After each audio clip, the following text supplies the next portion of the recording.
আজ আমার বাসর রাত। ভাবতেই অনেক খারাপ লাগছে যে মানুষটাকে সবচেয়ে বেশি ভালোবাসতাম, অথচ সেই মানুষটাই আমাকে প্রতিনিয়ত অবহেলা করে গেছে। সেই মানুষটির সাথেই আমার বিয়ে হয়েছে। বিয়ে নিয়ে একটা মেয়ের অনেক শখ আহ্লাদ থাকে, অনেক পরিকল্পনা থাকে, কিন্তু বিধাতা যেন আমার কপালে কোনো সুখ রাখলেন না বলে আমি মনে করি। যার সাথে আমার বিয়ে হয়েছে সে আর কেউ নয়, আমার এই চাচাতো ভাই রাজ। এই মানুষটার জন্য একসময় আমি দিন রাত পাগলামি করতাম, অথচ সময় থাকতে সে আমাকে মূল্যায়ন করেনি, তাই আজ আমাকে জোর করে বিয়ে করলো। এমন সময় রুমের দরজা খুলে গেল। আমি দেখতে পেলাম একটা ছায়া মূর্তি রুমে প্রবেশ করছে। আমার আর বুঝতে বাকি রইল না এটা কে। আমি দেখতে পাচ্ছি সে একটু একটু করে এগিয়ে আসছে আমার দিকে। সে এগিয়ে এসে বিছানায় বসলো। অমনি আমি চিল্লিয়ে বললাম, খবরদার, আপনি আমার কাছে আসবেন না। আমি আপনাকে স্বামী হিসেবে মানি না। কেন সোনা? তুমি তো চাইতা একটা সময় আমাকে বিয়ে করে সুখে থাকার, আজ তুমি এই কথা বলছো? দেখুন, যা অতীত ছিল তা আমার কিছু মনে নেই। আপনাকে আমি কোনোদিন স্বামী হিসেবে মানব না। তুমি ভুল করছো। না, আমি কোনো ভুল করছি না। হ্যাঁ, একটা সময় অতীতে একটা ভুল করেছিলাম, এবার আর তার পুনরাবৃত্তি হবে না। প্লিজ বোঝার চেষ্টা করো। দেখুন, আপনার কোনো কথা আমি শুনতে চাই না। আপনি আমাকে বিরক্ত না করলেই খুশি হতাম। আচ্ছা, আমি কি সত্যি তোমাকে বিরক্ত করছি? হ্যাঁ, করছেন। আমি দেখলাম রাজ বিছানার দিকে এগিয়ে এসেছে। খবরদার, আপনি বিছানায় শুবেন না। আমি তাহলে কোথায় শুব? সোফায় যান। বিছানা থাকতে সোফায় কেন? আপনার মতো মানুষের সাথে আমি একই বিছানায় শুতে যাব, তা ভাবলেন কি করে? এরপর রাজ আর কোনো কথা না বলে সোফায় চলে গেল।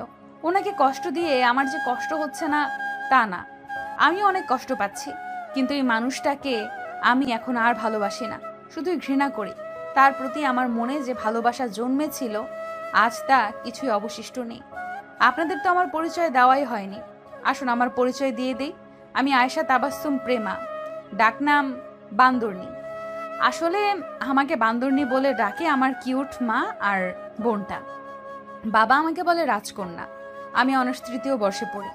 আমাদের পরিবারে আমার বাবা, আমরা দুই বোন হলাম রাজকন্যা। ছোট বোনটা ইন্টার সেকেন্ড ইয়ারে পড়ে। আমার বাবা একজন ব্যবসায়ী আর আমার মা একজন গৃহিণী। এতক্ষণ যার সাথে আমাকে কথা বলতে দেখলেন সে আর কেউ নয়, আমার চাচাতো ভাই রাজ, আমার ক্রাশ, আমার ভালোবাসা। ওর পুরো নাম রায়হানুল ইসলাম রাজ। বর্তমানে সে তার বাবার ব্যবসা সামলাচ্ছে। বয়সে আমার চেয়ে 2-3 বছরের বড়। ওনার এক বড় ভাই আছেন, তার নাম আরিফিন ইসলাম, তার ডাকনাম রিফাত। ওনাকে আমরা রিফাত ভাইয়া বলেই ডাকি। রিফাত ভাইয়া বড় আর রাজ ভাইয়া ছোট। রিফাত ভাইয়া রাজের চেয়ে 2 বছরের বড়। আমার কাকু আর বাবা দুজনেই বাংলাদেশের টপ বিজনেসম্যান। অনেক তো পরিচয় দিলাম, আসুন এবার গল্পে ফেরা যাক। সকালে ঘুমাচ্ছিলাম, তখনই মনে হচ্ছে বিছানা ভেজা। আমি দ্রুত চোখ খুলে দেখি আমার বোন রিয়া হাসছে, হাতে বালতি নিয়ে। আমি রেগে বললাম, ওই পেতনি, তুই আমার গায়ে পানি দিলি কেন? অনেকক্ষণ ধরে রাখছি, তোর ওঠার কোনো নামগন্ধ নেই, তাই কি আর করার, চিরপরিচিত এই পদ্ধতিটাই ব্যবহার করা লাগলো। তবে রে, এবার তোকে খাইছি বলেই আমি যেই না ওকে তাড়া করব, ফাজিলটার সাথে সাথে দৌড় দিল। আমিও উঠে দ্রুত ফ্রেশ হয়ে এলাম। এরপর নিচে নেমে নাস্তার টেবিলে বসলাম। আম্মু, তোমার ওই ফাজিল মেয়েটাকে সাবধান করে দিও, ফাজিলটা আমার গায়ে পানি ঢেলে দিয়েছে। ঠিকই করেছে, কতক্ষণ ধরে রাখছি, তোর কোনো সারা শব্দ নেই। আমি বলেছি তোকে এভাবে ডাকতে। আম্মু, তুমি এটা করতে পারলা? যাও, তোমার সাথে আর কথাই নাই। হয়েছে, নেকা কান্না থামিয়ে তাড়াতাড়ি নাস্তা করে ভার্সিটিতে যা, 8টা বাজতে আর বেশি বাকি নেই। দেখো বাবা, তোমার স্ত্রীকে কিছু বলো, এরকম করলে আমি কিন্তু বাসা ছেড়ে চলে যাব। আহা, তুমিও না, সকাল সকাল কি শুরু করলে? ধুর, তোমরা বাপ বেটি সবসময় একই কাতারে থাকো, আর ভাল লাগে না। এই বলেই সবাই হাসতে লাগলাম। আমি দ্রুত খেয়ে ফ্রেশ হয়ে দিলাম দৌড়, কারণ ভার্সিটিতে যেতে লেট হয়ে যাচ্ছিল। আমি দ্রুত দৌড়ে যেতেই কারোর সাথে ধাক্কা খেয়ে পড়ে গেলাম। উঠতেই দেখি রাজ ভাই। কিরে, চোখের কি মাথা খেয়েছিস নাকি? দেখে চলতে পারিস না? সরি ভাইয়া, আসলে তাড়াতাড়ি করে যাওয়ার জন্য খেয়াল করি নাই। আহাম্মক একটা, যত সব, আমার দিনটাই নষ্ট করে দিল।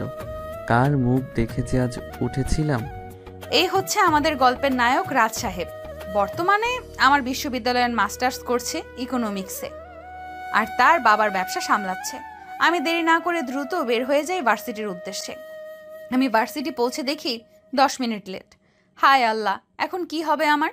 আজকেও স্যার আমাকে বাইরে দাঁড় করিয়ে রাখবে। তাই আমি বেশি কথা না বলে দ্রুত ক্লাসের দিকে হাঁটা দিলাম। ক্লাসে পৌঁছেই, আসতে পারি স্যার?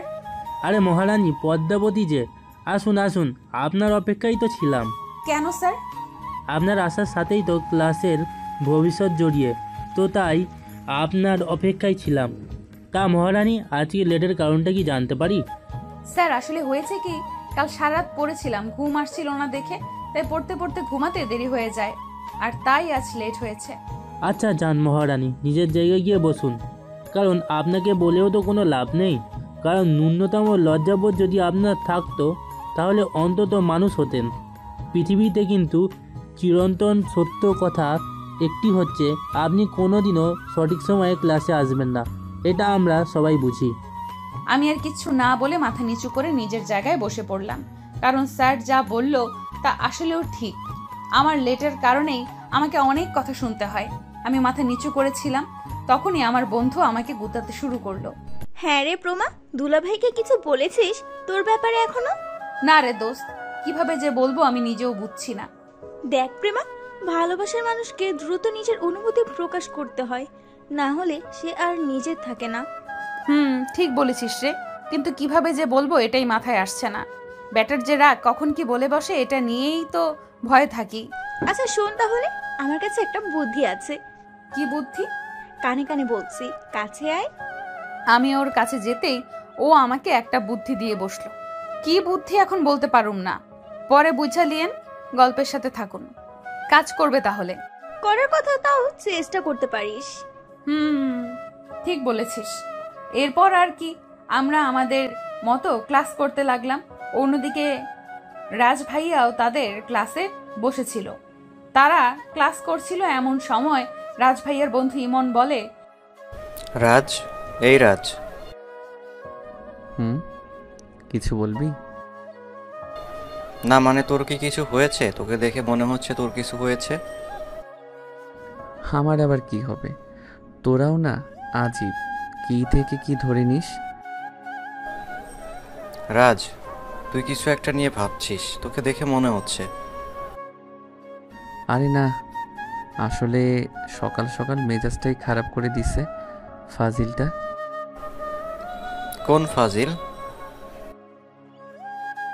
আরে আমার চাচাতো বোন প্রেমা আছে না, ফাজিলটা ধাক্কা দিয়েছে এমনভাবে। আমি তখন ঘুম থেকে উঠে মাত্র ফ্রেশ হয়েছি, আজকের দিনটাই মাটি যাবে। এরপর রাজ ভাইয়ারাও ক্লাস করতে লাগে।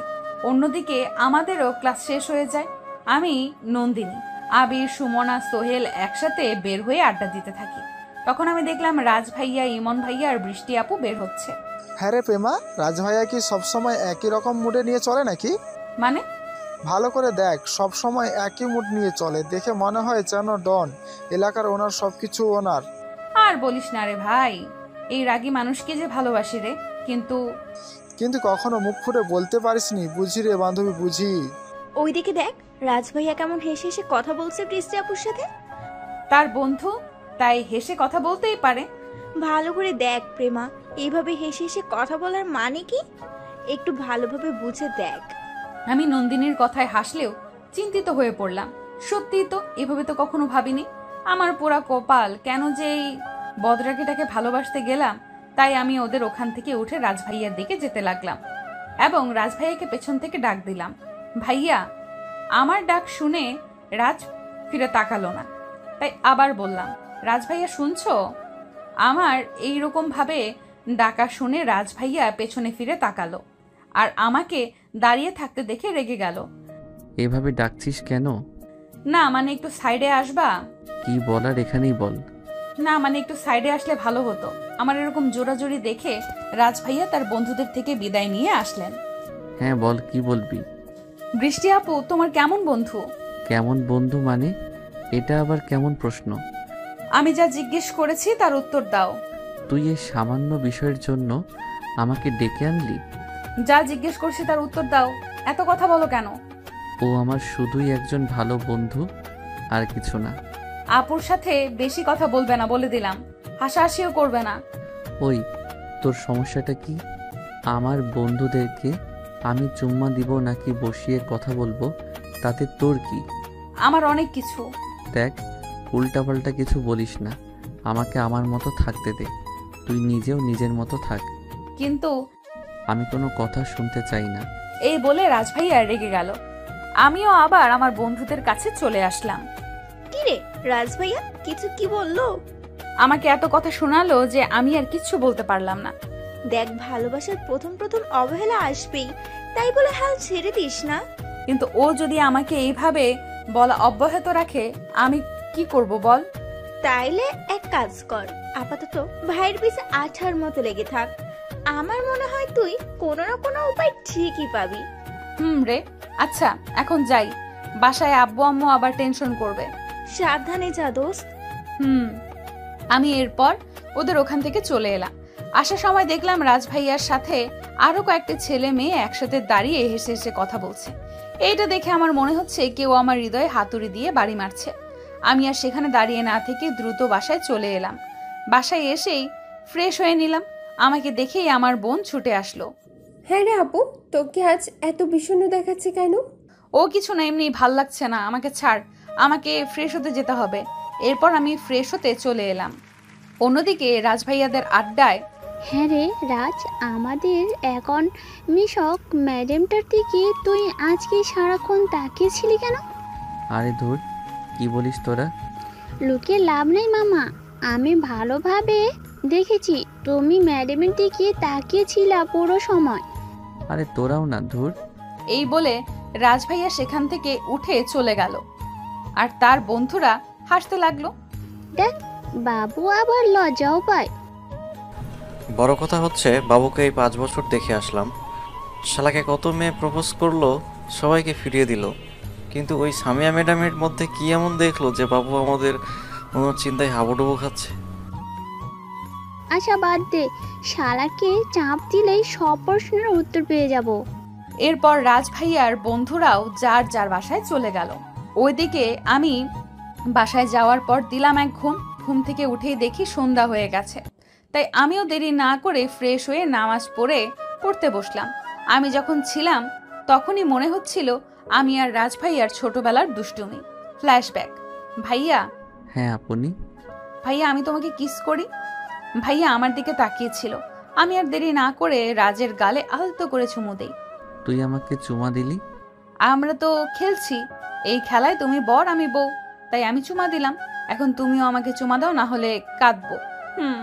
আমার কথা শুনে রাজ আর দেরি না করে আমাকে কিস করে বসলো আলতো করে। ফ্ল্যাশব্যাকের পর এই কথা ভাবছি আর নিজের মনে হাসছি। পেছন থেকে, কি রে আপু, পাগলের মতো হাসছিস কেন? কই কিছু না তো। না, আমি স্পষ্ট দেখলাম তুই হাসছিস। আমি একটু রেগে গিয়ে বললাম, ওই ফাজিল মাইয়া আসার সময় নক করে আসতে হয়, জানিস না? সরি রে, কিন্তু কি করব বল, তুই এভাবে দরজা খুলে রাখবি যে কোনো সময় যে কেউ ঢুকে পড়বে। এখন কি বলতে এসেছিস সেটা বলে এখান থেকে বিদায় হ। কালকে আমাদের এক জায়গাতে বিয়ের দাওয়াত, তোকে সেটাই জানাতে বলেছে বাবা। আর কালকে তোকে ভার্সিটি যেতেও মানা করেছে বাবা, কারণ কালকেই আমরা সবাই একসাথে রওনা হব। আর কিছু বলবি? না আপু। এবার বিদায় হ। রিয়ার কোনো কথা না বলে চলে গেল। আমিও আবার ভাবনার জগতে ডুব দিলাম। আসলে রাজকে আমি অনেক ছোটবেলা থেকেই ভালোবাসি। যখন শুনেছি রাজের বাবা আর আমার বাবা আমাদের বিয়ে অনেক আগে থেকেই ঠিক করে রেখেছে, তখন থেকে, তাই রাজের সাথে কাউকে আমি সহ্য করতে পারি না। কিন্তু আমার সাথে যে রাজের বিয়ে ঠিক হয়ে আছে তা কেবল আমি জানি, রাজ এসবের কিছুই জানে না। রাজ আমাকে বোনের চেয়ে আর বেশি কিছু ভাবে না। তারপরেও আমি নিজের মনকে বোঝাই যে রাজ আমাকে যা ইচ্ছা ভাবুক, আমি ওকে একদিন ঠিক আমার করে নিবই। তাই দ্রুত খেতে চলে গেলাম। পড়া থেকে উঠে আমি খাবার টেবিলে বসতেই, রেহানা, কাল তো জানোই আমার এক বন্ধুর মেয়ের বিয়ে। আমার বন্ধু আমাকে আর আমার ভাইয়ের পরিবারকে ইনভাইট করেছে ওর মেয়ের বিয়েতে।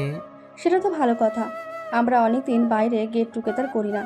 এর ফাঁকে তোমার বন্ধুর সাথে তোমার দেখা সাক্ষাৎ হবে, আবার একটু বাইরে ঘোরাও হবে।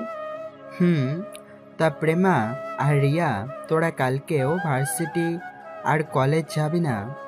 ওকে বাবা। ওকে বাবা। অন্যদিকে রাজের বাড়িতে, হ্যাঁ বলো। শোনো, কালকে আমার ভাইয়ের বন্ধু আর আমাদের এক বিজনেস পার্টনারের মেয়ের বিয়ে, সেখানে আমাদের পরিবারের সবাইকে দাওয়াত করেছে। সে তো ভালো কথা, আমরা সবাই যাব। রিফাত আর আজকে ডাকো তো।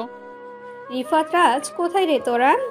তাদের মা ডাকার সাথে সাথে রিফাত আর রাজ এসে হাজির। ডাকছিলে কেন মা?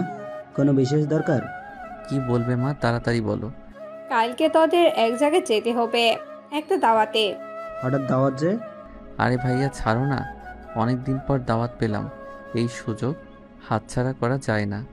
মা আমরা সবাই যাব। রাজের বাবা ও মা চলে যেতেই রিফাত ভাইয়ের কানের কাছে গিয়ে কানটা মলে দিয়ে, হারামজাদা, খালি মেয়ে দেখার শখ তাই না?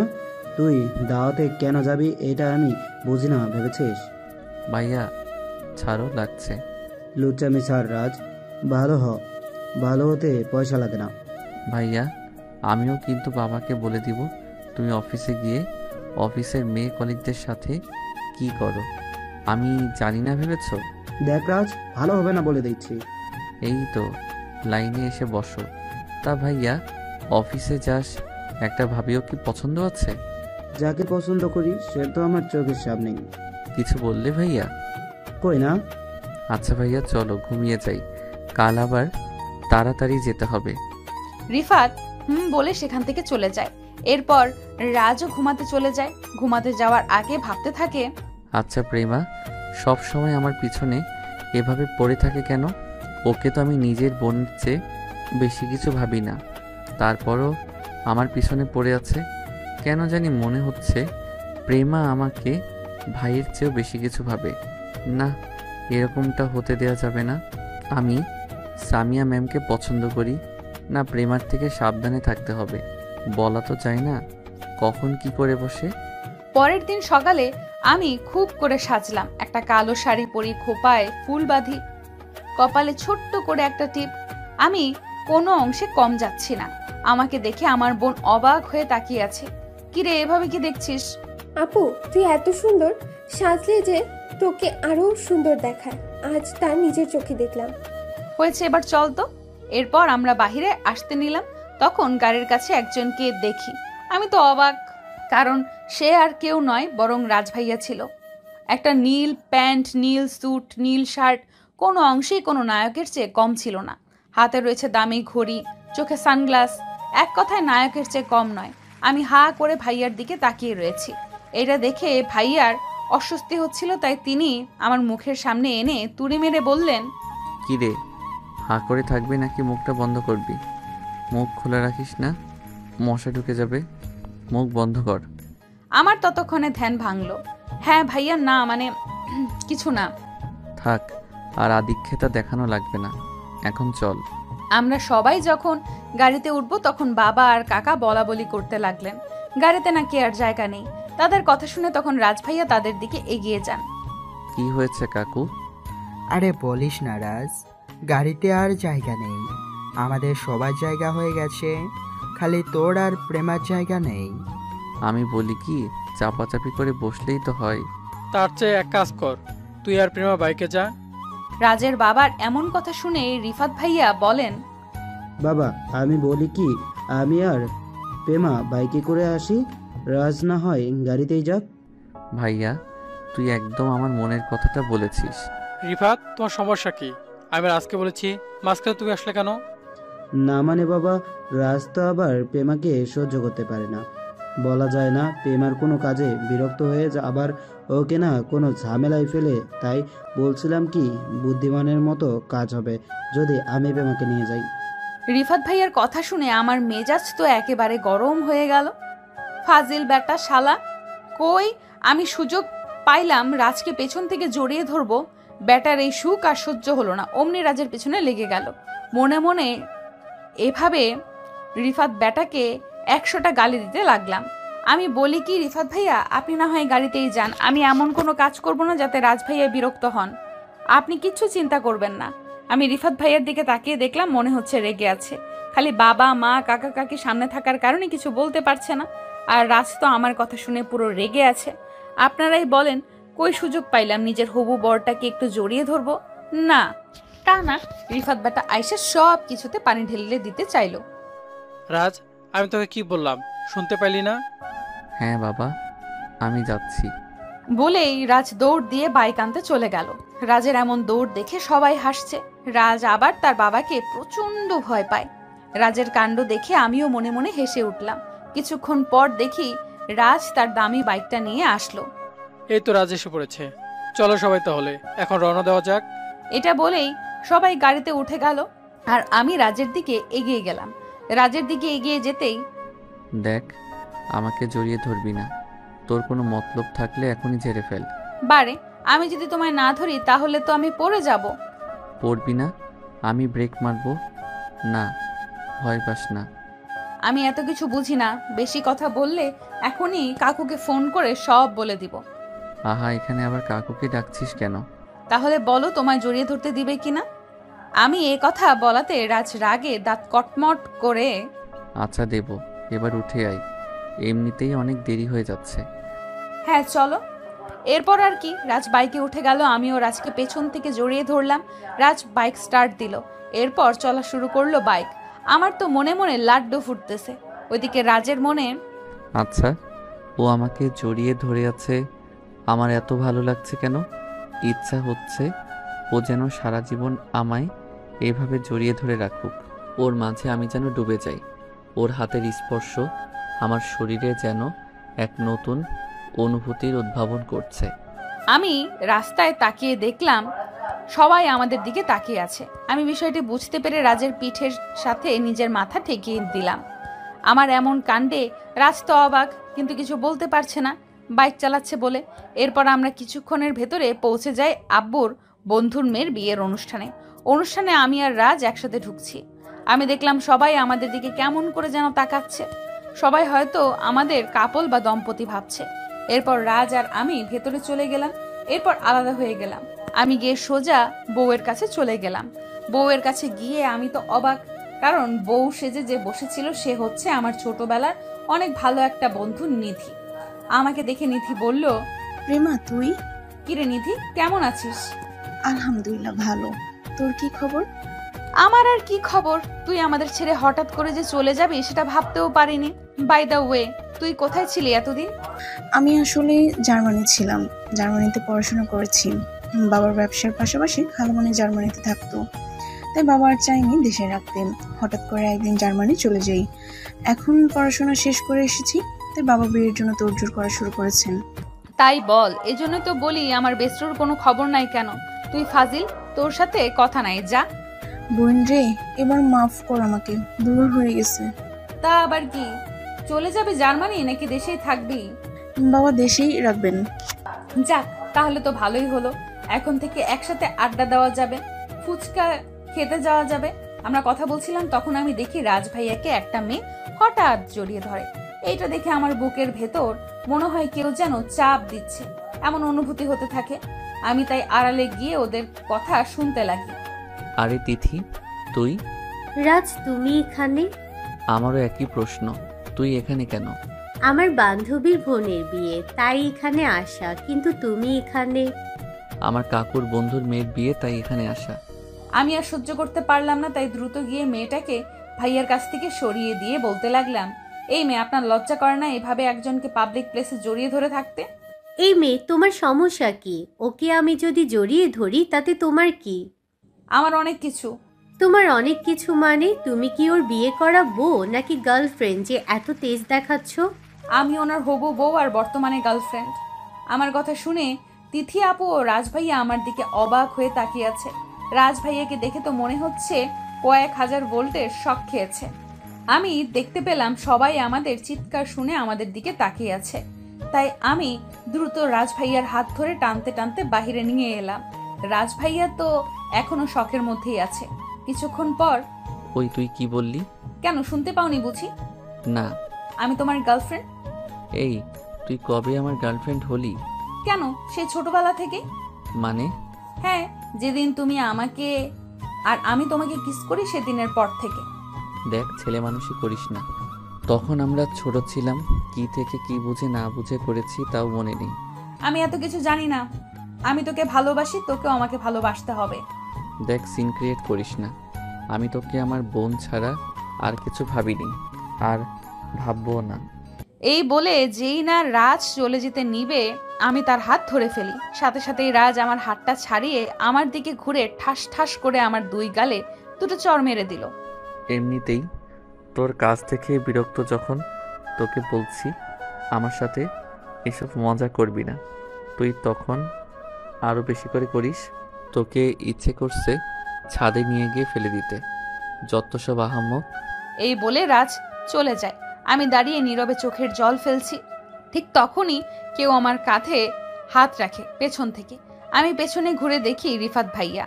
কি হয়েছে রে প্রেমা? না কিছু না ভাইয়া। দেখ তুই কাঁদছিলি, আমাকে দেখে চোখের পানি লুকাচ্ছিস কেন? লুকালেও তো লাভ নেই, আমি যা দেখার দেখে নিয়েছি। না ভাইয়া কিছু না। রাজ কি তোকে কিছু বলেছে? আমি মাথা নিচু করে রইলাম।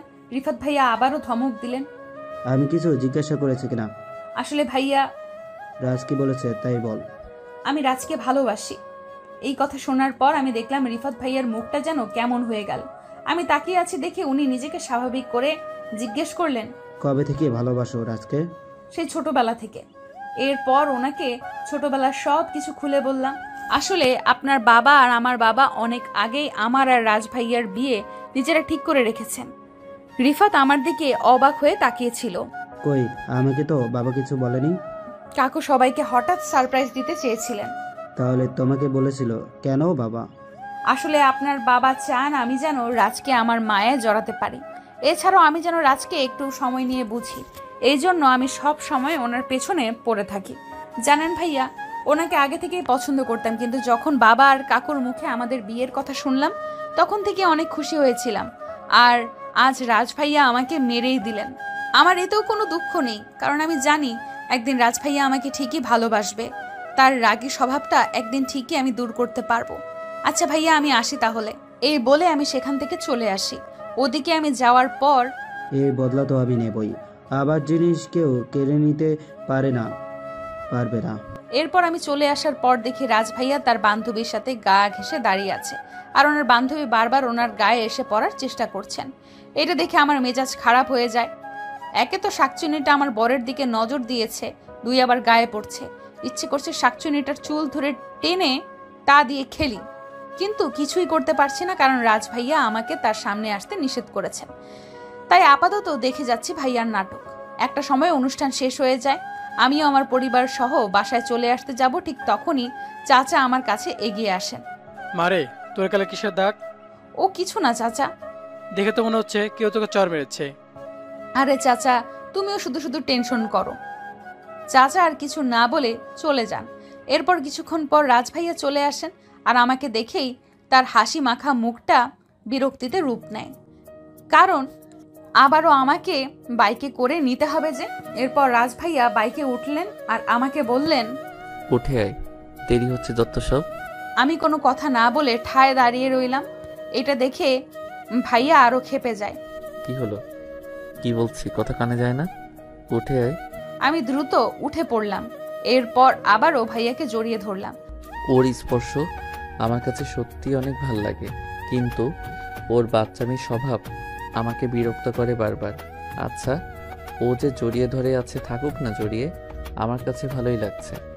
মনে মনে বলছি আর হাসছি। আমি খেয়াল করলাম রাজ ভাইয়া কিছুক্ষণ পর পর হার্ট ব্রেক মারছে। এতে করে আমি আরো ভাইয়ার সংস্পর্শে চলে যাচ্ছি। যাক, আমার কাছে ভালোই লাগছে। এইভাবে আমরা বাসায় পৌঁছে গেলাম। বাসায় গিয়ে আমি ফ্রেশ হয়ে ঘুমিয়ে গেলাম। ঘুম ভাঙার পর দেখি আমার বান্ধবীর ফোন, তাই দ্রুত ফোনটা রিসিভ করলাম। হ্যালো প্রেমা। হ্যাঁ নন্দিনী, বল। আজকে বেরোবি? চল, অনেকদিন বের হওয়া হয় না। কথাটা মন্দ বলিসনি। আচ্ছা, বেরোচ্ছি। আমি নিচে গিয়ে মাকে বলে বেরিয়ে গেলাম। এরপর গিয়ে আমার বান্ধবীর জন্য অপেক্ষা করতে লাগলাম। কিছুক্ষণ পর আমার বান্ধবী চলে আসে। এরপর আমরা ঘুরতে লাগলাম। হ্যাঁ রে প্রেমা, তোকে দেখে মনে হচ্ছে তোর মন ভালো নেই। কই না তো, আমি তো ঠিকই আছি। তোর চোখের ভুল দোস্ত। বাই দ্য ওয়ে, চল ফুচকা খাই। ফুচকার কথা শুনে আমার জিভে পানি চলে আসলো। হ্যাঁ চল, কিন্তু ফুচকার দোকান কোথায়? ওই যে সামনে। এই বলে আমরা ফুচকার দোকানে চলে গেলাম। অন্যদিকে রাজ ভাইয়ার মোবাইলে একটা ফোন আসে। হ্যালো, কে বলছেন? আমি তিথি বলছি। রাজ? হ্যাঁ তিথি, বল। রাজ, বের হ। আচ্ছা, কোথায় আসবো? রবীন্দ্র সরোবরে আয় আজ। আচ্ছা, এই বলে রাজভাইয়া ফোন রেখে দিল। রাজভাইয়া দ্রুত বাইক নিয়ে বেরিয়ে পড়ে। আমরা ফুচকা খাচ্ছিলাম, হঠাৎ আমাদের সামনে বাইক দাঁড়ানোর শব্দ হয়। আমি মাথা না তুলে নিজের মনে খাচ্ছিলাম। আমাকে নন্দিনী ডাকতে লাগলো, প্রেমা দেখ তো ওটা রাজভাইয়া না? আমি মাথা তুলে তাকালাম। যা দেখলাম তা দেখে আমার মাথা খারাপ হওয়ার উপক্রম। কারণ আমি দেখলাম রাজভাইয়া তিথি আপুর সাথে একসাথে এসেছে, আর তিথি আপু রাজভাইয়াকে পেছন থেকে জড়িয়ে ধরে আছে, আর রাজভাইয়া মুচকি মুচকি হাসছে। আমার চোখে শুধু পানি আসাটাই বাকি ছিল। একটা মেয়ের ভালোবাসার মানুষকে যখন সে অন্য কারোর সাথে দেখে, তা দেখে তার ভেতরে যা যন্ত্রণা হয় তা তারা কখনো প্রকাশ করে না। আমি শুধু নীরবে ভেতরে যন্ত্রণাটা সহ্য করছি। আমার সাথে তিথি আপুর চোখাচোখি হলো। আমরা আমাদের সামনে আরেকটা ফুচকার দোকানে বসে ফুচকা অর্ডার করলো। আমাকে দেখে তিথি আপু, গতকাল আমার সামনে অনেকবার বেড়েছিস, আজ তোকে দেখাবো মজা। হ্যাঁ রে তিথি, কি ভাবছিস? রাজভাইয়ার ডাকে তিথি আপুর ঘোর কাটলো। কই না, কিছু না তো। তাহলে কি এমন চিন্তা করছিস? আচ্ছা রাজ, তুই কি আমার মুখে কয়েকটা ফুচকা পুড়ে দিতে পারবি? রাজভাইয়া ব্রু কুচকে জিজ্ঞাসা করলো, কেন? আরে আমার হাতে একটু চোট লেগেছে সামান্য। আচ্ছা এনে ধর। এই বলে রাজভাইয়া আপুকে খাইয়ে দিতে লাগলো। এটা দেখে আমার চোখ দিয়ে পানি বর্ষণ শুরু হয়েছে। আমি দেখতে পাচ্ছি তিথি আপুর চোখে রাজ্য জয়ের আনন্দ। হঠাৎ করে তিথি আপু রাজভাইয়ার আঙুলে কামড় বসিয়ে দেয়। আউচ! সরি, খেয়াল করিনি দোস্ত। পেতনি কোথাকার, আমার আঙুলে কামড় দিলি ফাজিল। সরি বললাম তো দোস্ত। হয়েছে, আর ঢং করতে হবে না। আমি আর সেখানে দাঁড়ালাম না। নন্দিনী, এখন এখান থেকে চল। আচ্ছা চল। এই বলে আমরা আর সেখানে না থেকে দ্রুত বাসায় চলে আসলাম। আমরা চলে যাওয়ার পর, রাজ চল আজকে উঠি। আচ্ছা চল। আমি বাসায় গিয়ে বালিশে মুখ গুজে কান্না করছি আর ভাবছি আমার সাথে কেন এমন হয়। যাকে ভালোবাসি সে আমাকে অবহেলা করে। হে আল্লাহ, এর শেষ কোথায়? এগুলো বলছি আর কান্না করছি। এক সময় আমি ঘুমিয়ে পড়ি না খেয়ে। আসলে আপনি যখন আপন মানুষের থেকে অবহেলা পেতে থাকবেন, আপনি কোনো কিছুতেই মনোযোগ দিতে পারবেন না। ঘা ঘুম তো পরের কথা। সেদিনটা সেখানেই চলে যায়। পরের দিন আমি নাস্তা করে দ্রুত ভার্সিটি চলে আসি। গিয়েই আড্ডায় বসি। দোস্ত, কিছুদিন ধরে দেখছি তোর মনটা ভালো নেই। আরে না, তেমন কিছু না। কিছু তো একটা হয়েছে। আরে না তো বললাম। এই বলে কোনো মতে চেপে গেলাম। আমরা আড্ডা দিচ্ছিলাম, ঠিক তখনই আমার চোখ যায় ভার্সিটির গেটের দিকে। আমি দেখি রাজভাইয়া বাইকে করে এসেছে, সাথে তিথি আপু এসেছে। আমি ভাবতে লাগলাম, তিথি আপু এখানে কেন? আমি দেখলাম রাজভাইয়া আমার দিকেই আসছে। প্রেমা শোন, তিথি আমাদের সাথে মাস্টার্সে অ্যাডমিট হবে। তুই একটু ওকে প্রিন্সিপালের রুমের দিকে নিয়ে যা। আচ্ছা। এই বলে রাজভাইয়া সেখান থেকে চলে যায়। আমি ভাবতে লাগলাম, এই পেতনিটা এখানে কেন? ও যতদিন থাকবে রাজভাইয়ার কাছে, আমি রাজভাইয়ার মনে সহজে জায়গা করে নিতে পারবো না। কি ভাবছো? কারো ডাকে আমার হুঁশ ফিরল। আমি দেখলাম আমাকে প্রেমা আপু ডাকছে। না আপু, কিছু না। ঠিক আছে চলো প্রিন্সিপালের রুমের দিকে যাওয়া যাক। এই বলে আমরা যেতে লাগলাম। তা তোমার সম্পর্কে কিছু বলো। এই তো আপু, এখন 3rd ইয়ারে আছি। কোন ডিপার্টমেন্ট? ইকোনমিক্স। ও ভালো। এখানে আমরা কথা বলতে বলতে প্রিন্সিপাল স্যারের রুমে চলে যাই। আমি তিথি আপুকে সেখানে রেখে আবারও নিজের জায়গায় ফেরত আসি। এরপর আমরা ক্লাসে চলে যাই। হ্যাঁ রে প্রেমা, আপুটা কে রে? রাজভাইয়ার সাথে ছিল যে? ভাইয়ার বেস্ট ফ্রেন্ড। এতদিন বিদেশে ছিল, মাস্টার্স ভাইয়ার সাথে করবে, তাই এখানে ভর্তি হতে এসেছে। শুধুই কি বেস্ট ফ্রেন্ড, নাকি অন্য কিছু আছে?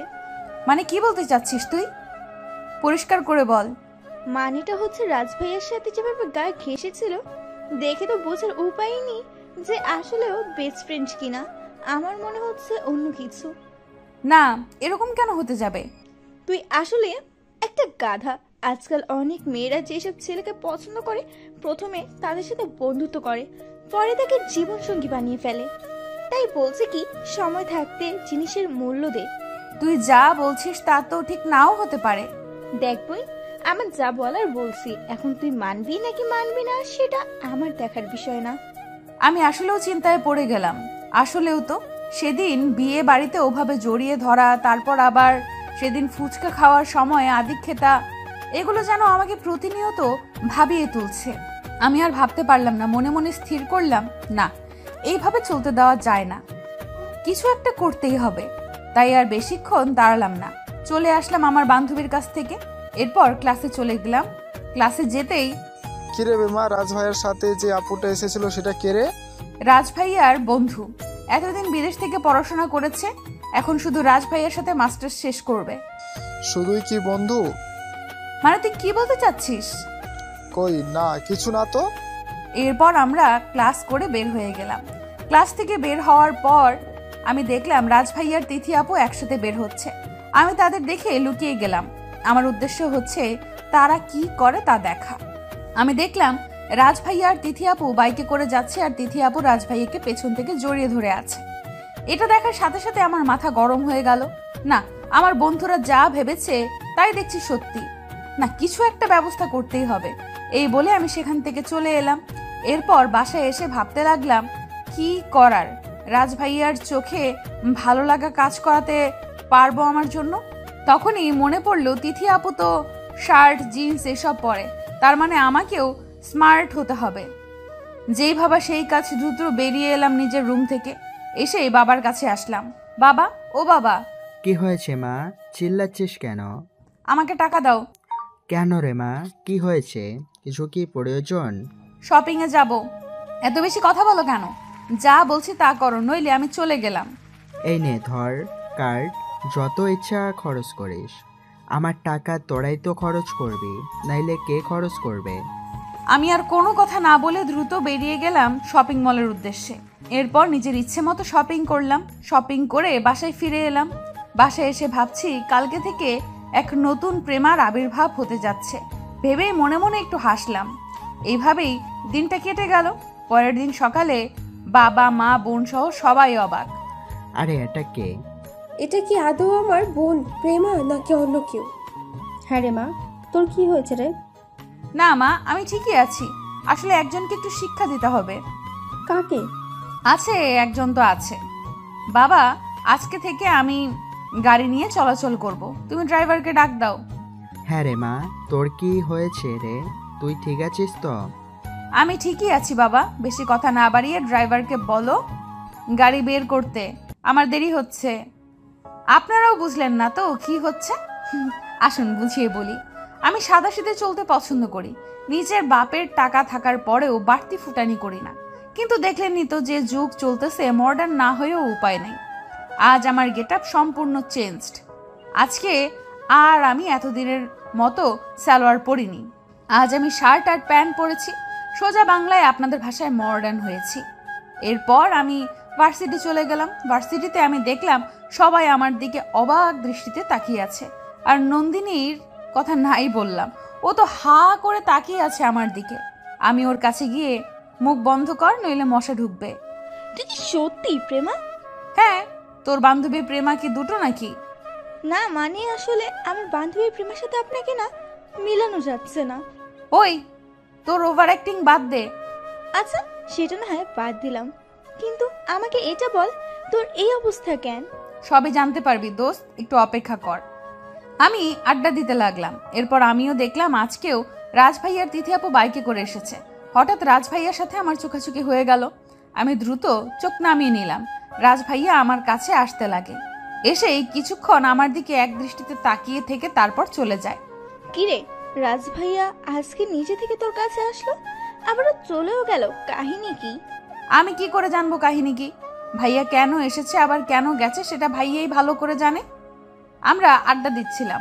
অন্যদিকে রাজ ভাইয়াও তিথি আপু। রাজ, তুই কি কিছু দেখেছিস? কি দেখবো? এড়িয়ে যাওয়ার চেষ্টা করছে। থাক, কিছু না।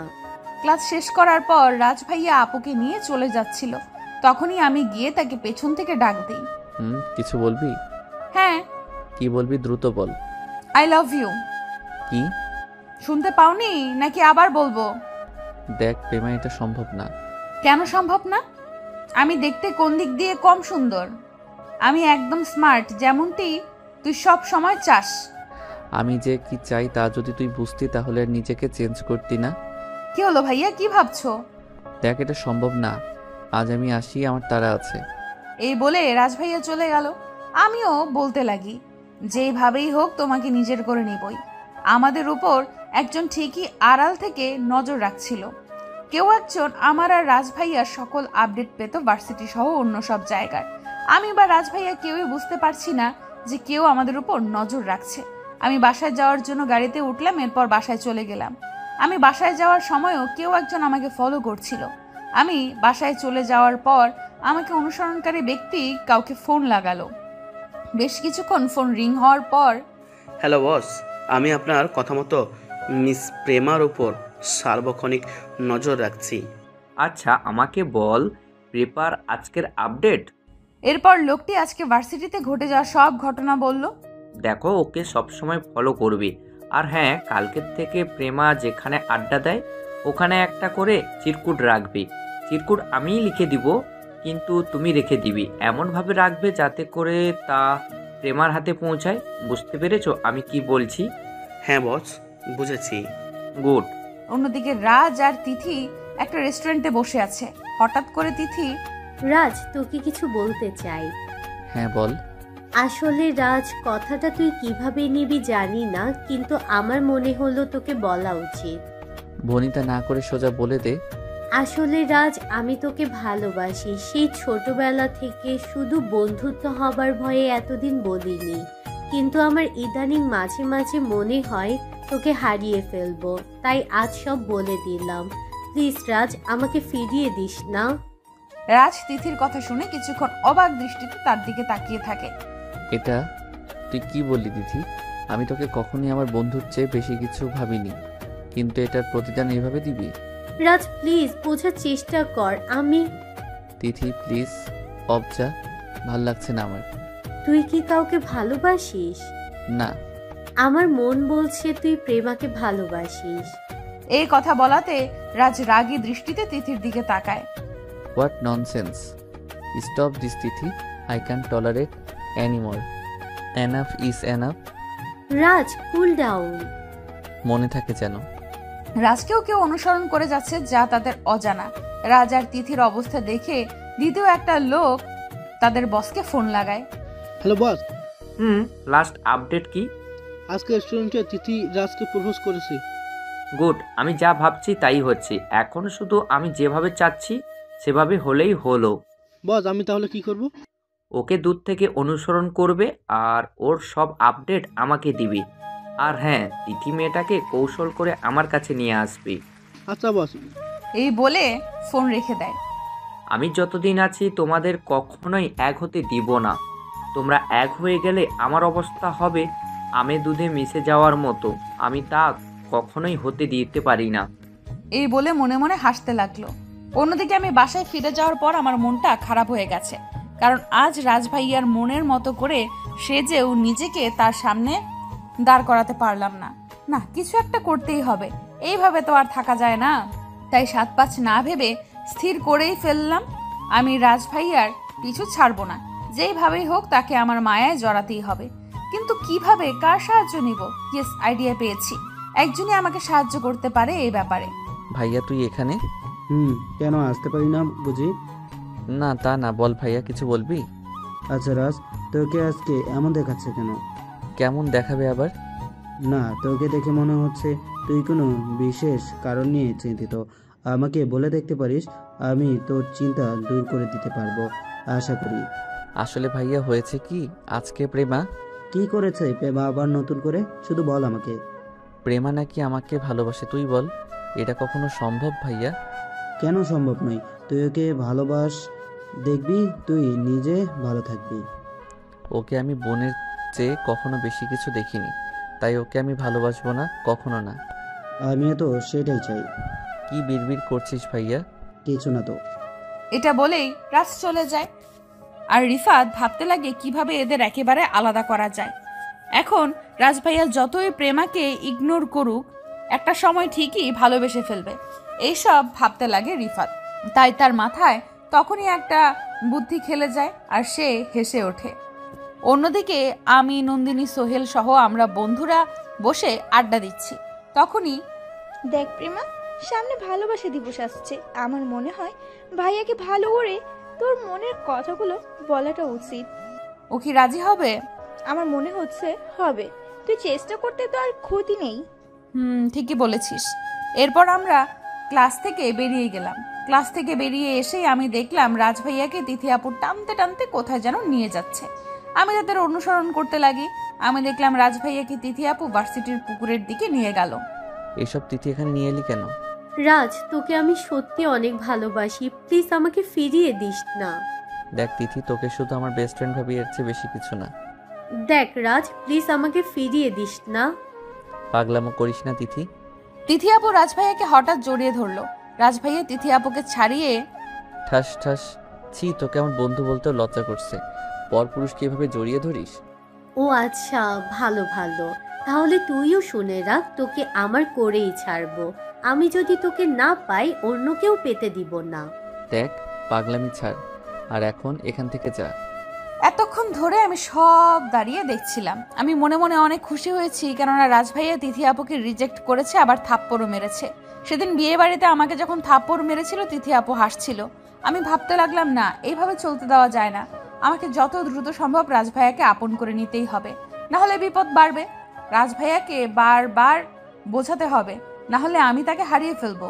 অন্যদিকে আজকের আপডেট কি? দ্বিতীয় লোকটা সব বলল। প্রথম লোকটাও একই বিবরণ দিল। আমি যেভাবে চাচ্ছি ঠিক সেইভাবে এগোচ্ছি, এখন শুধু অপেক্ষায় পালা। এর পরের দিন, রাজ ভাইয়া, তোমার সাথে আমার কথা আছে। কি? চলো ঘুরতে যাই, ফুচকা খাবো। তো যা, আমাকে ডাকছিস কেন? তুমি না গেলে তো হবে না ভাইয়া। আচ্ছা চল। এরপর আমি ভাইয়াকে নিয়ে ফুচকা খেতে গেলাম। আমি অনেক ঝাল দিয়ে ফুচকা খাচ্ছি। আমার খাওয়া দেখে ভাইয়া তো অবাক। এত ঝাল কিভাবে খেতে পারিস? মেয়েদের কাছে ফুচকা কোনো বিষয়ই না। এরপর খাওয়া শেষ করে আমরা আইসক্রিম খেলাম। আইসক্রিম খাওয়ার সময় আমি দুষ্টুমি করে ভাইয়ার আইসক্রিমে কামড় দিয়ে দেই। ভাইয়া তো রেগে আগুন। ভাইয়া, তোমাকে আমি অনেক ভালোবাসি, প্লিজ ফিরিয়ে দিও না। দেখ, এটা সম্ভব না। আগেও একবার বলেছি, আবারও বলছি। আমি এত কিছু জানি না, আমি তোকে চাই, ব্যাস। রাজ ভাইয়া এরপর আমাকে ঠাস ঠাস করে দুটো থাপ্পড় মারেন আর বলে যান, আমি যদি তাকে আবারও ভালোবাসার কথা বলি তাহলে আমার খবর আছে। এইভাবে কেটে গেল বেশ কয়েকটি দিন। আস্তে আস্তে ভালোবাসা দিবসের সময় এগিয়ে এসেছে। ভালোবাসা দিবসের দিন আমি সেজে নামছি। সবাই আমাকে দেখে অবাক, কারণ আমি আজকে যেইভাবে সেজেছি সেভাবে আমি কখনো সাজিনি। আমি আজকে একটা নীল শাড়ি পরেছি, হাতে নীল কাচের চুড়ি, কপালে একটা ছোট্ট নীল টিপ, চুলে খোপা করা, খোপায় নীল গোলাপ দিয়েছি। আমাকে দেখে মনে হবে না সাধারণ কেউ, মনে হচ্ছে যেন একটা আস্ত নীল পরি। এটা কে? কেন, তুমি কি আবার চোখের মাথা খেলে নাকি? না, মানে কিছু না। এই আপু, তোর কি হলো রে? আমার আবার কি হবে, আমি ঠিকই আছি। না রে আপু, তুই স্বাভাবিক অবস্থায় নেই, কিছু তো একটা হয়েছে। না, কিছুই হয়নি। আচ্ছা তোরা থাক, আমি চলে গেলাম। এই বলেই আমি বাসা থেকে বেরিয়ে ভার্সিটির উদ্দেশ্যে রওনা দিলাম। এইদিকে আমাকে যথারীতি কেউ ফলো করাও শুরু করেছে। আমি ভার্সিটিতে গিয়ে আমার বন্ধুদের কাছে চলে গেলাম। ওরাও তো আমাকে দেখে অবাক। আমাকে দেখে নন্দিনীর মুখ হা হয়ে আছে। কিরে, মুখ বন্ধ করবি নাকি মুখে মশা বা তেলাপোকা ঢুকিয়ে দেব? তোর কি হয়েছে রে প্রেমা, বলতো কি হয়েছে? সেটা না হয় একটু পরেই বুঝতে পারবি। আমরা আড্ডা দিচ্ছিলাম। আজ ভালোবাসা দিবস, তার উপর বিশ্ববিদ্যালয়ের অনুষ্ঠান, তাই আমরা অনুষ্ঠান উপভোগ করতেও এসেছি। কিরে নন্দিনী, দুলাভাই কোথায়, আজ আসবে না? আহানের কথা বলছিস? আহান ভাইয়া আজই অস্ট্রেলিয়া থেকে ফিরবে এমনটাই বলেছে, আর রাতে নাকি আমার সাথে ডিনার করবে আলাদা। ভালো, খুব ভালো। আমি অপেক্ষা করছি শুধু একজনের। কিছুক্ষণ পর কাঙ্ক্ষিত সেই ব্যক্তিকে দেখলাম। আজ পরনে একটা কালো পাঞ্জাবি আর সাদা পায়জামা, চোখে কালো সানগ্লাস, কালো চুলগুলো উপরের দিকে উঠানো। যতই দেখছি ততই আমার হৃদস্পন্দন বেড়ে যাচ্ছে।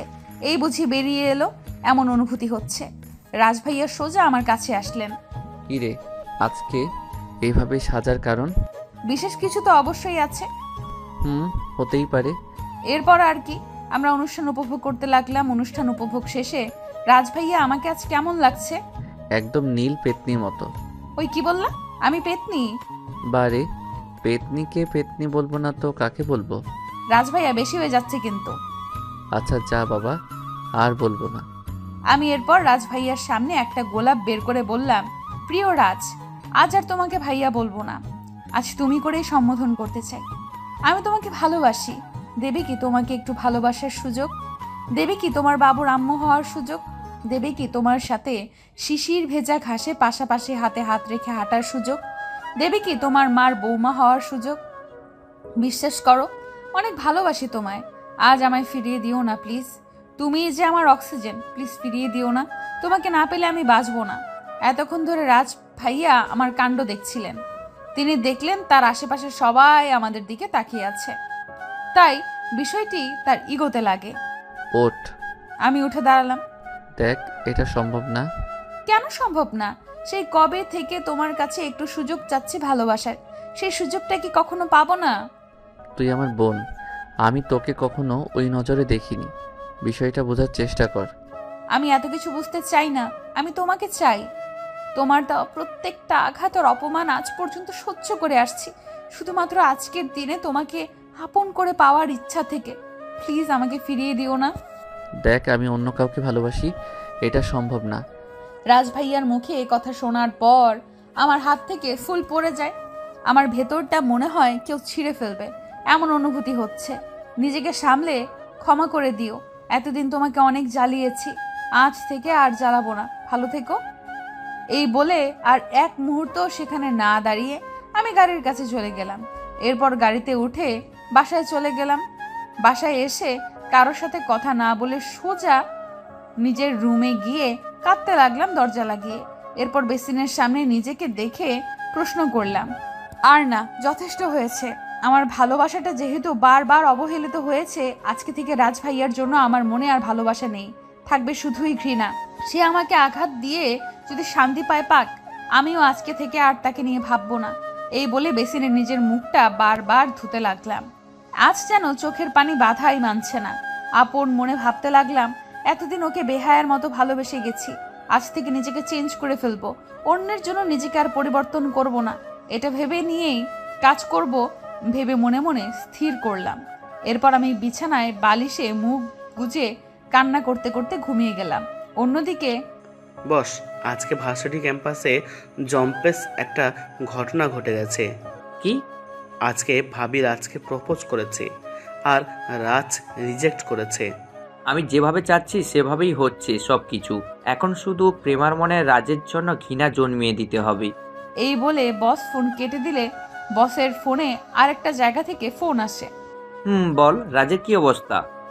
বস, রাজ রিজেক্ট করে দিছে প্রেমাকে। গুড। অন্যদিকে আমার কোনো সারা শব্দ না পেয়ে আমার মা, বোন, বাবা সবাই টেনশনে পড়ে যায়। হ্যাঁ রে মা, তোর কি হয়েছে? ওপাশ থেকে কোনো শব্দ নেই। দরজায় ভালো করে শব্দ কর, হয়তো ঘুমিয়ে আছে। আমারও তাই মনে হয়। এরপর সবাই চিৎকার চেঁচামেচিতে আমার ঘুম ভেঙে যায়। আমিও উঠে পড়ি। রুম থেকে বের হয়েই, কি হয়েছে? সবাই চিৎকার করছো কেন? মারে, তোর কি কিছু হয়েছে? কিছু হয়নি বললাম তো, তারপরও বারবার বিরক্ত করছো কেন? আমার এমন ব্যবহার দেখে বাবা মা চুপ হয়ে যায়। অন্যদিকে রাজ ভাইয়ার সাথে একটা রেস্টুরেন্টে বসে আছে তিথি আপু, আর তাদের উপর আড়াল থেকে কেউ নজর রাখছে। কি হয়েছে রে রাজ, তোকে এত মনমরা কেন দেখাচ্ছে? রাজ ভাইয়ার কোনো কথা না বলে এক মনে আজকের ঘটে যাওয়া সকল ঘটনা ভেবে যাচ্ছে। ভাবছে সে যা করেছে তা কি আদৌ ঠিক কিনা। সে আর একটু সময় নিয়ে চিন্তা করে কাজ করতে পারত। কি হলো রাজ, কথা বলছিস না যে? তোর সামনে ফ্রাইড রাইসটা অন্তত খা, কথা না বলে খেয়ে নে। তিথি, জ্বালাস না, আমি খাবো না। তুই আমার খাবার পার্সেল নে, আমি বিল দিয়ে আসছি। এই বলে রাজ ভাইয়া উঠে যায় এবং বিল শোধ করে তিথি আপুর জন্য অপেক্ষা করতে থাকে। পরে তিথি আপু চলে আসলে রাজ ভাইয়া তাকে নিয়ে চলে যায়। রাজ ভাইয়া বাসায় চলে আসে। তার মনটাও আজ ভীষণ খারাপ। সেটার কারণ সে নিজেও জানে না। তার মন তাকে বারবার বলছে আজকে প্রেমার সাথে যা করেছে তা সে ঠিক করেনি। এসব ভাবতে থাকে। ঠিক তখনই তার রুমে তার বড় ভাই রিফাত আসে। কি হয়েছে তোর? না ভাইয়া, কিছু হয়নি তো। দেখ, মিথ্যা বলিস না, তোর চেহারা দেখে বোঝা যাচ্ছে তুই কোনো কারণে চিন্তায় আছিস। আমার সাথে শেয়ার কর, দেখি তোকে সাহায্য করতে পারি কিনা। আসলে ভাইয়া। এরপর রাজ ভাইয়া শুরু থেকে আজকের দিন পর্যন্ত যা যা হয়েছে সব খুলে বলে।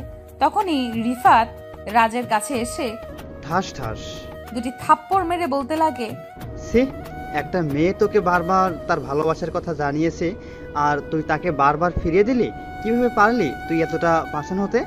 ভাইয়া আমি আসলে বুঝতে পারিনি যে এমন হবে। এখন আমি কি করব ভাইয়া? ওকে ভুলে যা। এটা সম্ভব না ভাইয়া। তাহলে আমার সাথে চল। কোথায়? নিচে। এরপর রিফাত রাজকে টানতে টানতে নিচে তাদের বাবা মায়ের সামনে নিয়ে যায়। কে রিফাত, ওকে এভাবে টেনে আনলি কেন? সেটা তোমার গুরুধর ছেলেকে জিজ্ঞেস করো। কি রে, বলবি নাকি কানের নিচে দুটো লাগাবো? রিফাত তুই চুপ কর। এ রাজ, বল তোর কি হয়েছে? রাজ ভাইয়া চুপ করে থাকে। রাজ ভাইয়ের এরকম চুপ থাকা দেখে রিফাত রেগে যায়। কি রে রাজ, বলবি নাকি? ও বলতে চাচ্ছে না মনে হয়। রিফাত তুই বল তো আসল কাহিনী কি? তাহলে শোনো বাবা, তোমার গুরুধর ছেলে একটা মেয়েকে ভালোবাসে। কি? আমি আর রাজের মা রাজের বিয়ে এক জায়গায় ঠিক করে রেখেছি। এটা জানার পর কিভাবে পারলি রাজ? বাবা পুরোটা শোনো আগে। বল রিফাত। এরপর রিফাত ভাইয়া প্রথম থেকে প্রেমার পাগলামো থেকে শুরু করে আজকের দিন পর্যন্ত যা যা ঘটেছে সব বলল তার বাবাকে। এই ছিল কাহিনী বাবা। ও একটা ভালো মেয়েকে কষ্ট দিয়ে এসেছে এতদিন। রিফাতের কথা শেষ না হতেই রাজের বাবা উঠে দাঁড়িয়ে রাজের কাছে গিয়ে ঠাস করে দুটো থাপ্পড় লাগিয়ে দিলেন। ছি রাজ, আমরা যে মেয়ের সাথে বিয়ে ঠিক করেছিলাম সেটা প্রেমা ছিল। এটা জানার পর তুই ওকে কষ্ট দিয়েছিস। কিভাবে পারলি এমনটা কাজ করতে? বাবা এখন ওর শাস্তি কি হতে পারে? আমার মাটাকে এত কষ্ট দিয়েছে, আমি আমার মাটাকে ওর বউ করে আর কষ্ট দেব না। না বাবা প্লিজ, আমি ওকে ছাড়া বাঁচবো না। তোমার আমার প্রতি এতটাও নিষ্ঠুর হয়ে না। দেখ তুই যা করেছিস তারপরে তোকে ক্ষমা করা যায় না। বাবা আমি সত্যিই জানতাম না যে তোমরা ওর সাথে আমার বিয়ে ঠিক করে রেখেছো। তুই জানতি না? থাক আর মিথ্যা বলিস না রাজ। প্লিজ বাবা বিশ্বাস করো। রাজ সত্যি কথাই বলছে, ও আসলেও জানতো না। রাবেয়া তুমি সবটা জেনো, রাজকে জানাওনি কেন? আমি চেয়েছিলাম প্রেমা রাজের সাথে মিশে রাজের বদরাগী স্বভাবটা যেন দূর করে দেয়। আমি প্রেমাকে বলেছিলাম রাজের ঘনিষ্ঠ হওয়ার চেষ্টা করতে, কিন্তু আমি কখনো ভাবিনি এরকমটা হবে। এই বলে রাজের বাবা ও রাজের মা চলে যেতে লাগলে রাজ দৌড়ে তাদের সামনে এসে, বাবা এখন আমি কি করব? ওকে না পেলে যে আমি কষ্টে দিলে দিলে মরবো। রাজের বাবা ও মা কোনো কথা না বলে চলে যায়। আজ রাজের চোখ দিয়ে পানি ঝরছে। কেউ তার পাশে দাঁড়াচ্ছে না। রাজের কাঁধে হঠাৎ কেউ হাত দেয়। রাজ পেছনে ঘুরে দেখে রিফাত দাঁড়িয়ে। রাজ যা হবার হয়ে গেছে, এখন তোকে শক্ত হতে হবে। ও কি আমাকে মেনে নিবে ভাইয়া? দেখ তুই যে অপরাধ করেছিস, প্রেমা এত সহজে তোকে ক্ষমা করবে না। তাহলে আমি এখন কি করব বলতে পারিস ভাইয়া? দেখ রাজ, ওর মনে তোর দেওয়া অবহেলা আর অপমানের ফলে যে অভিমান জমেছে তা হচ্ছে পাহাড় সমান। আর মেয়েদের অভিমান ভাঙানো মোটেই সহজ না। তাই আমি তোকে বলতে চাই, ওর অভিমানটা আগে ভাঙা। অভিমান না ভাঙলে তুই ওরে চিরতরে হারাবি। আমাকে কিছু আইডিয়া দে। আচ্ছা শোন তাহলে। এই বলে রিফাত রাজকে আইডিয়া দিতে থাকে। অন্যদিকে আমার বাসায় আমরা সবাই ডাইনিং টেবিলে বসে রাতের খাবার খাচ্ছি। কিরে মা, তুই আজ এত চুপচাপ কেন? কিছু বললা বাবা? বললাম তুই আজ এত অন্যমনস্ক কেন? অন্যদিন তো বাসা মাথায় তুলে রাখতি। কই না, আমি লক্ষ্য করছি তুই চিন্তিত। আমার যে মেয়েটা সারা বাসা মাথায় তুলে রাখতো, আর আজ সে চুপচাপ, এটা ঠিক মেনে নিতে পারছি না। পরিস্থিতি বাধ্য করে পরিবর্তন করতে। কিছু বলবি নাকি মা? কিছু না বাবা, কিছু বলিনি। আমি খাওয়া শেষ করে ভাবতে লাগলাম এখন থেকে ওই মানুষটিকে এড়িয়ে যেতে হবে। আমি আর তার মায়ায় নিজেকে জড়াবো না। মায়ায় জড়ানো মানেই কষ্ট বাড়া। এইভাবে ওই দিনটা কেটে গেল। অন্যদিকে রাজ ভাইয়া সকালে ঘুম থেকে ওঠার পরই রিফাত তার রুমে আসে। কিছু বলবি ভাইয়া? শোন, আজকে থেকেই তুই প্রেমার পেছনে লেগে থাকবি, কারণ ওর অভিমানের পাহাড় তোকে ভাঙাতে হবে। ঠিক বলেছ ভাইয়া। এরপর রাজ বেরিয়ে গেলেই, ভাইরে তোর কপালটা আসলেই খারাপ। এদিকে আমি দ্রুত ক্যাম্পাসে চলে আসলাম। ক্যাম্পাসে এসে আড্ডায় বসে গেলাম। কি রে, তুই আজকে এত চিলমুটে, কাহিনী কি? মানে কি বলতে চাচ্ছিস ভালোভাবে বল। কালকে এত বড় একটা ঘটনা ঘটার পরও তুই যে স্বাভাবিক আছিস কিভাবে, তা আমার মাথায় ঢোকে না। বাদ দে তো, কারোর জন্য নিজের মধ্যে পরিবর্তন আনা ঠিক না। এতদিন ভুল করেছি, এখন থেকে তা শুধরে নিব। ঠিক বলেছিস দোস্ত, কারোর জন্য নিজেকে কষ্ট দেয়া ঠিক না। আমরা আড্ডা দিচ্ছিলাম, হঠাৎ দেখলাম রাজ ভাইয়া ক্যাম্পাসে ঢুকছে। কিন্তু অবাক করার বিষয় হচ্ছে আজকে রাজ ভাইয়ার সাথে তিথি আপুকে দেখলাম না। যাই হোক, আমি দেখলাম রাজ ভাইয়া আমাদের দিকেই আসছে। রাজ ভাইয়াকে দেখে সবাই দাঁড়িয়ে গেল। আসসালামু আলাইকুম ভাইয়া। ওয়ালাইকুম আসসালাম। তোরা একটু দূরে যা, আমি প্রেমার সাথে আলাদা কথা বলতে চাই। রাজ ভাইয়ার কথা অনুযায়ী সবাই দূরে চলে গেল। রাজ ভাইয়া আমাকে বলতে শুরু করলো, দেখ প্রেমা, কালকের জন্য সরি। আরে না না, সরি বলবে কেন? আসলে আপনি তো ঠিক কাজটাই করেছেন। আমার ভুল শুধরিয়ে দিয়েছেন, আমাকে আমার সীমা বুঝিয়ে দিয়েছেন। আমার মুখে আপনি ডাক শুনে রাজ ভাইয়া অনেকটাই অবাক হলেন। পরক্ষণে নিজেকে সামলে নিয়ে, প্রেমা ছুটির পর আমার জন্য দাঁড়াতে পারবে? ওকে। এরপর রাজ ভাইয়া চলে যায়। আমি ভাবতে থাকি, দাঁড়াতে বলল কেন? নিশ্চয়ই গতকালকের ঘটনা নিয়ে আবার কথা তুলবে। যাক, সে যা ইচ্ছা বলুক, আমি গায়ে মাখবো না। এরপর আমি ক্লাসে চলে গেলাম। ক্লাসে স্যার বলে দিলেন সামনে ইয়ার ফাইনাল পরীক্ষা, ভালোভাবে প্রস্তুতি নিয়ে রাখতে। এরপর স্যার ক্লাস শেষ করলেন, আমরাও বেরিয়ে আসলাম। বাহিরে আসার সময়, সোহেল, তোকে আমার সাথে প্রেমের অভিনয় করে যেতে হবে। সালি, তোর সাথে যদি আমি অভিনয় করি আমার গব আমাকে বাঁশ দিবে। সোনিকে আমি মানাবো। আচ্ছা ঠিক আছে। হ্যাঁ রে প্রেমা, তুই আসলে কি করতে চাইছিস সেটা দেখতেই পারবি, এখন কথা না বলে চল। এরপর আমরা হাঁটতে লাগলাম। নন্দিনী আমাদের থেকে বিদায় নিয়ে চলে গেল। সোহেলও যাওয়ার আগে, অভিনয় কবে থেকে শুরু করবো দোস্ত? আমাকে উদ্দেশ্য করে, আগামীকাল থেকে। সোহেল চলে যায় এবং কোথা থেকে যেন রাজ ভাইয়া আমার সামনে এসে দাঁড়ায়। প্রেমা চলো আমার সাথে। কোথায় যাব? চলো, গেলেই দেখতে পাবি। এরপর রাজ ভাইয়া আমাকে একটা ফুচকার দোকানে নিয়ে আসে। ওই মামা 2 প্লেট ফুচকা দাও। ফুচকা বিক্রেতাকে উদ্দেশ্য করে। আমি কিছু না বলে চুপচাপ রয়েছি। এরপর রাজ ভাইয়া ফুচকার প্লেট আমার হাতে দেয়। নে, আমি তোকে খাইয়ে দেই। দরকার নেই ভাইয়া। হ্যাঁ কর। আমি বলছি আমার লাগবে না। রাজ ভাইয়া আমাকে এরপর জোর করে একটা মুখে তুলে দেয়। এতে আমার মাথা গরম হয়ে যায়, তাই ফুচকাটা মুখ থেকে ফেলে দিয়ে রাজ ভাইয়ার দিকে ঘুরে ঠাস ঠাস দুটো থাপ্পড় বসিয়ে দেই। এরপর বলতে লাগি, রাস্তাঘাটে মেয়ে দেখলে শরীরে টাচ করেন? আমি আপনাকে বলছি আমার মুখে ফুচকা দিতে হবে না। আপনি আমার সাথে জোর করলেন কেন? আমার চিল্লানোতে আশেপাশের লোকজন জড়ো হয়ে গেছে। কেউ কেউ বলছে, কি হয়েছে আপু? একজন তো বলেই ফেললো, বাসায় মা বোন নেই, রাস্তাঘাটে মেয়েদের টিস করিস। রাজ ভাইয়া মাথা নিচু করে রয়েছে। আমি সবাইকে বলি এটা আমাদের পার্সোনাল বিষয়, আপনারা ভুল বোঝেন না। এরপর লোকগুলো চলে যায়। এরপর আমি বাসায় চলে যাই। অন্যদিকে বসের সামনে একটা মেয়েকে আনা হয়েছে। বস মেয়েটির মুখোমুখি বসে আছে। মেয়েটি আর কেউ নয়, তিথি আপু। আপনি কি আমাকে এখানে কেন আনলেন? বস হো হো করে হেসে উঠলেন। আসুন বসের বর্ণনাতে আসা যাক। বস একটা নীল কালো স্যুট, কালো প্যান্ট পরে আছেন। লম্বায় 6 ফুট 2, মাথায় একটা হ্যাট, মুখে কালো কাপড়। তুমি রাজকে ভালোবাসো? অনেক, জীবনের চেয়েও বেশি। তুমি কি জানো রাজ যে একজনের প্রতি দুর্বল হয়ে যাচ্ছে? কে সে? রাজের চাচাতো বোন প্রেমা। ওকে তো আমি। খবরদার, প্রেমা শুধুই আমার।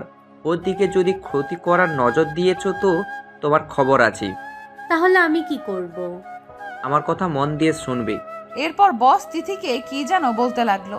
অন্যদিকে আমি বাসায় গিয়ে খেয়ে বিশ্রাম নিয়ে পড়তে বসলাম।